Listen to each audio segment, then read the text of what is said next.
Hi everyone, my name is Sylvia Arotin, and today I'm going to be presenting a topic that's really close to my heart about child development. So, we're going to be talking about building self-esteem. I am going to just share my screen with you guys so that we can get started.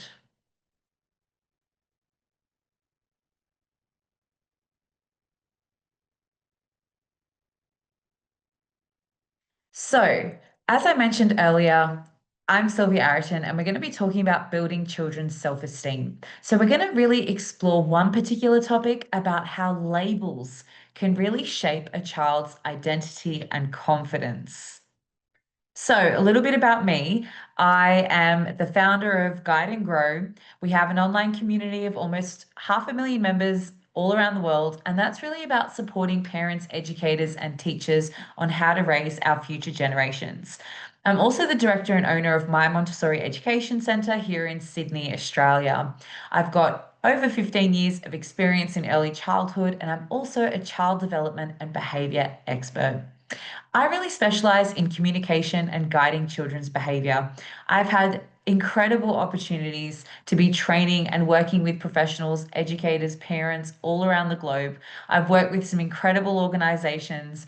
I've been on international and national media, and I really am passionate about helping raise the next generation of children that are mindful, intrinsically motivated, have that compassion, and are really confident in life. So, today we're really going to explore an area of my expertise, not so much about my business or my journey. That's what we're going to really dive into in the book. But today I really wanted to talk about this topic because labeling children is something that we often don't even think about, but yet we're doing it all the time. So, we're going to talk firstly about the role of relationships in self-worth. So, we know that children develop their identity through how they are treated. So, when they experience that constant love, validation, and respect, it really builds their secure attachment to the adult. And that then in turn creates a positive sense of self. In contrast, when you have that repeated negative or inconsistent messaging, it can really distort their self image. And that leads to feelings of unworthiness. In today's society where children are really struggling with anxiety, relationships, insecurity, and doubt because they're exposed to so much more information, so much more. Peer relationship issues, the schooling system isn't supporting children. It's really important that we are working as adults in their lives to build that relationship and also help to build their self-worth and self-esteem, because that is one of the most essential things when we talk about building children's skill set.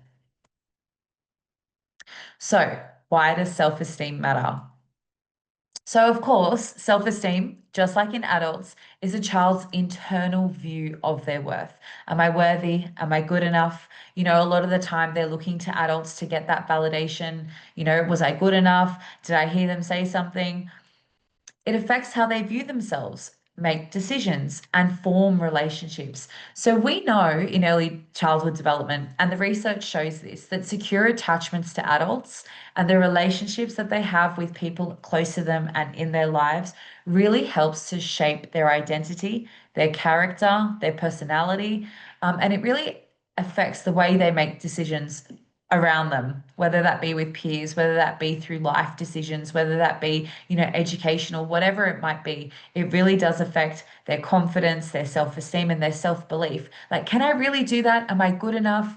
Do I have the confidence in myself? And of course, high self-esteem supports resilience, independence, and emotional balance. So when we're talking about resilience, we're talking about, does that child want to try new things? Are they going to take risks? Are they going to bounce back when something happens or they make mistakes? Do they have that resilient kind of mindset where they really do want to take on some sort of an adversity or, try something difficult and really push through. And that resilience is so important when we talk about a child's growth mindset. Independence, of course, we know that the more independent a child is, and for myself, coming from a Montessori background, it's all about helping to children to become independent. The more that they have the opportunities to make decisions, to make choices, the more they actually feel capable. They feel like they can actually contribute to their space. When was the last time that you actually allowed a child to make a decision or to be independent or do something for themselves? A lot of the time as adults, we just step in and we're like, oh no, but it's quicker if I do it for them, or oh, don't do that, and I can do it. And what it's telling the child is, I don't trust you. I can do it better than you, and don't worry about it. So we really want to think about that when we are looking at those opportunities to help children thrive. And of course, emotional balance. We want children to feel confident in themselves. We want them to thrive. We want them to feel like, you know what? I feel good about myself. I'm proud of myself. I feel strong. I feel determined. I'm persistent. Whatever it is that we wish we had as adults, we definitely want to instill that in children. And of course, there's a way to do that.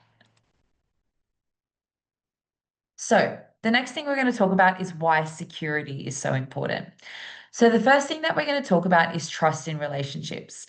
So, when a child feels secure, it means that they trust the people in their space. A lot of the time, we understand that children might not feel secure. They have a little bit of anxiety about certain things. They feel nervous. They're not sure about things.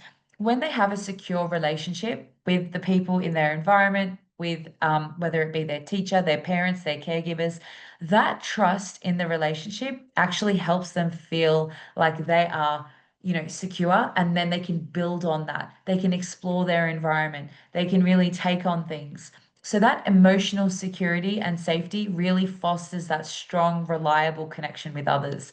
We know that children absolutely thrive when they have that connection with others. So it is a really fundamental part of what we're talking about here today. Resilience in challenges. So, like I was talking about earlier, having that resilience is so important. When children feel secure, it helps them to really respond more calmly and confidently in those tough situations, but they also want to give things a go.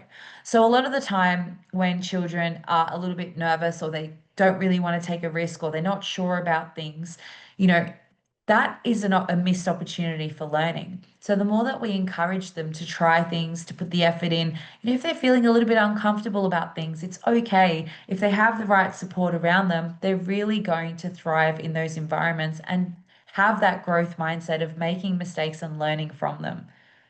The next thing I want to talk about is identity development. So we know that a stable environment really allows children to discover who they really are. So, and if they feel insecure, they're not even going to be able to build that sense of self, that identity, because they're just not going to be feeling comfortable enough to have those interactions with others, to explore their environment, to really have those peer relationships, you know. So that is a really important part when we talk about a child feeling secure. Of course, emotional regulation. When a child does feel secure in their space, they can actually feel calmer and able to manage their emotions more effectively. When that child is in fight or flight and they're feeling really overwhelmed and their feelings are so heightened, it's actually really hard for them to calm down. But when they have that sense of security underneath it, they rely on their surroundings, the people around them, to help then regulate their emotions. So that's something that security really does help children with. And of course, exploration and risk taking. So secure children will always more willingly explore and try new things. So, why is confidence essential for child development? Even as an adult, being confident is something that a lot of people are still working on, and it's such a hard thing to have from internal. So, a lot of the time, we rely on external acknowledgement or validation to feel good about ourselves. But what we really want to do with children, especially, is drive that confidence from within them so that it does promote curiosity. So, confidence really inspires children to ask questions and explore ideas. They become curious about the world around them. They're confident enough to have that exploration. It encourages challenge taking. So children tackle those situations without fear of failure. And this is one of the key things. Like we talk about that as adults, having that fear of making mistakes or fear of failure, or oh my gosh, I'm going to lose that title, I'm going to lose that label, or people are going to think less of me. When we talk about building that self-confidence in children, we want them to be encouraged to take on that challenge. And it's okay if they fail, it's okay if they make mistakes. One of the best things that I learned was somebody told me fail, FAIL, is first attempt in learning. So I thought that was a great way to look at failures. Of course, it fosters a growth mindset. So mistakes are seen as opportunities to learn and improve. And that's what we really want to do. We want to really foster that growth mindset with children so that they do see those mistakes as okay. They do see them as learning opportunities and they see them as ways that they can actually improve on the thing that they're doing. And we also have to model that as adults.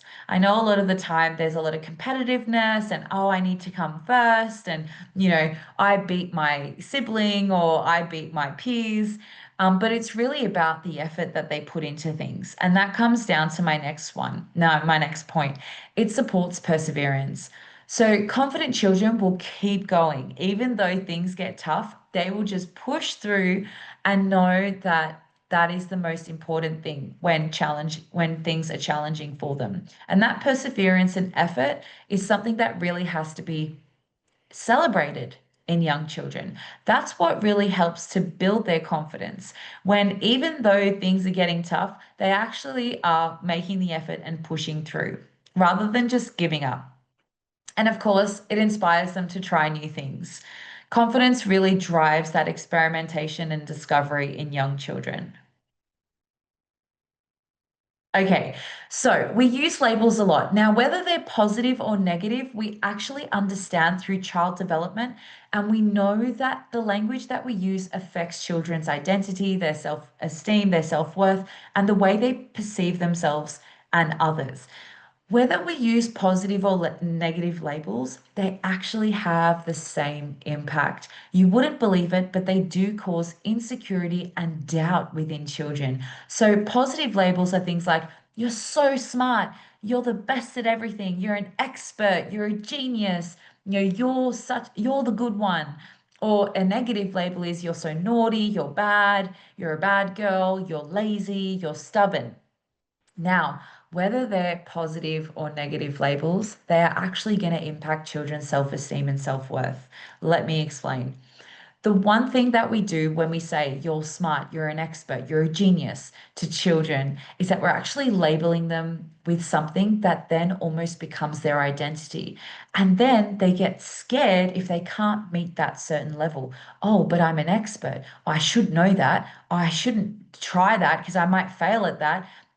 Oh, am I good enough? Am I, and then it creates all this insecurity and doubt within them. And also, what it does is it actually tells them that it ties their self-worth to what an adult feels about them. So if an adult tells me I'm smart, I must be smart. So their self-worth doesn't come from internally, it doesn't come from within them. It actually is reliant on what an adult is saying about them. And that's really dangerous when children grow up, especially if they're going into their pre-teenage years and they've always had this label of, oh my gosh, I'm so smart. No, but I have to know that. I should be knowing that because they told me I was smart, and it's setting them up for failure. It's actually doing them a disservice to be calling them all of those, labels that we see, whether it's positive, and of course, we don't use negative labels because we know how damaging that is to children. We know that those labels is what is causing a lot of that insecurity and doubt, and lower self-esteem in children.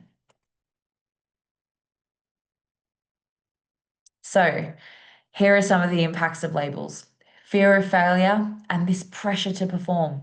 But I'm a genius. I should know that. I should do this. So that pressure is real on children. They internalize the labels and they believe them to be true. So that then becomes their identity. So they connect their self-worth and their identity to that particular label. And it might not be authentic to them. It might not be genuine to them. So that's a real damaging impact. It can create self-fulfilling prophecies where children behave in ways that align with the label. So then they start believing it and they start behaving in a certain way because that's what the label expects them to be. It can create fixed identity. So I'm the naughty one, I'm the smart one. So if you constantly are calling a child naughty, they are going to be like, oh, well, I am the naughty one. So that becomes my identity. And that's what I believe in myself. So they'll never actually come out of that and try and be better or try and do things because they already have classified themselves and they feel that that's become their identity. A fragile self-worth tied to adult approval. So this is what I was talking about in terms of their self-worth then becomes tied to an adult approval. So they only feel good about themselves when they hear from an adult, oh, you're so smart or you're so good and you're wonderful and you're amazing. So their self-worth, oh, I'm amazing because she told me I was amazing, rather than I'm amazing because I feel amazing or I'm proud because I feel proud of myself. There's a big difference between children feeling internally motivated and internally, have a self-worth from within them rather than relying on an external person to validate them. And when we talk about preteens and going into that age, I mean, I specialize in early childhood and primary, but when we move into that space, we understand that this whole thing about approval is getting more and more intense with social media and likes and, you know, young children, especially women, are tying their self-worth to how many likes they get and how much approval they get and how much validation they get. And that then becomes what they rely on rather than their internal sense of self-confidence, self-esteem, and self-worth. Children may develop low resilience and believe their traits are unchangeable. This is the most damaging one. They may actually believe that they cannot change the fact that they are naughty or they are bad, and they then have this low sense of resilience. I can't do it. I'm not good enough, you know. So it's really important to understand the impact that labels are having on our children. So we really need to shift our thinking. When we talk about, building children's self-esteem, we need to shift our thinking from external motivation to how we can build intrinsic motivation. So the way we talk to our children becomes their inner voice. I absolutely love this quote by Peggy O'Mara because it really identifies, how we should be shifting our thinking and helping children to thrive. So, outcome to effort. So, we need to really shift this belief that the outcome of something really matters to the effort of something. So, focus less on the results and more on the process. So, children build confidence when they're actually seen and heard authentically and they have that genuine, descriptive, positive feedback. Their effort is noticed. You tried so hard on that. You know, you push through when things were really hard. When a child hears that, they're going to be so much more motivated to actually do something or try something. It's when, things like good boy or good girl, there's nowhere to move from that. Children actually don't get any feedback from that as to what to do, what part of it was good, like, what do you mean by that? Oh, okay, I must be good because you told me I was good. We really need to empower their intrinsic motivation. It's just like someone saying to me, oh, Sylvia, your presentation was so good.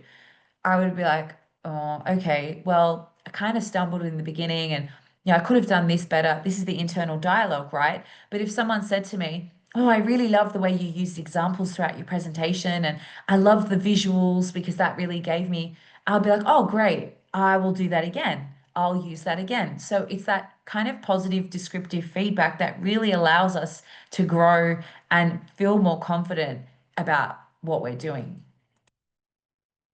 So, what to say instead?